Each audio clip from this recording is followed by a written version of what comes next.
All right, my people, let's get into it. So the government's rolling out this digital ID thing, and we need to have a proper chat about what it actually means for us. Is it all good? Or is there something a bit dodgy going on? Let's break it down. This government will make a new free of charge digital ID mandatory for the right to work by the end of this Parliament. Let me spell that out. You will not be able to work in the United Kingdom if you do not have digital ID. It's as simple as that.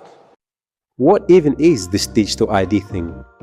So imagine your passport, your driving license, and maybe even your bank card all rolled into one app on your phone. That's basically the digital ID in a nutshell. The government's selling it as a way to make life easier. Proving your age for a drink, logging into government services, all that jazz, with a quick scan of your phone. They're calling it the gulf.uk One Login. On the surface, it sounds convenient, doesn't it?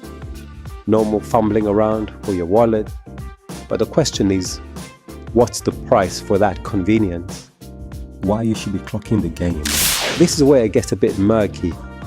Handing over all that info to one central system is a bit mad, I would think. Big Brother is watching. Let's be real. If one system holds all your info, where you go, what you buy, what services you use, it's a goldmine for surveillance. Who's to say how they will use that data down the line? It starts with convenience, but it can easily slip into control. Another thing we should look at, think about how many companies get hacked these days. Now imagine a single government database holding the keys to every single citizen's identity. If that gets breached, it's not just your password they've got, it's your whole life. Identity theft on a national scale, that's a scary thought. The social credit creep.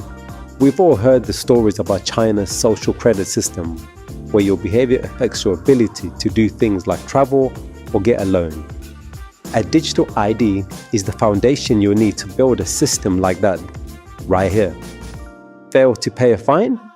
Maybe your ID gets restricted. Attend a protest? Could you be locked out of certain services? It's a slippery slope. How we can move smart. I'm not saying we should all go and live in a forest, but we can't just walk into this blindly. We need to be cautious and protect our privacy. So what can we actually do? Number one, know your rights. We've got laws like the Data Protection Act 2018 and GDPR. These laws are supposed to protect our personal information. They say data collection has to be for a specific purpose, and they can't just collect whatever they want. We need to hold them to that. 2.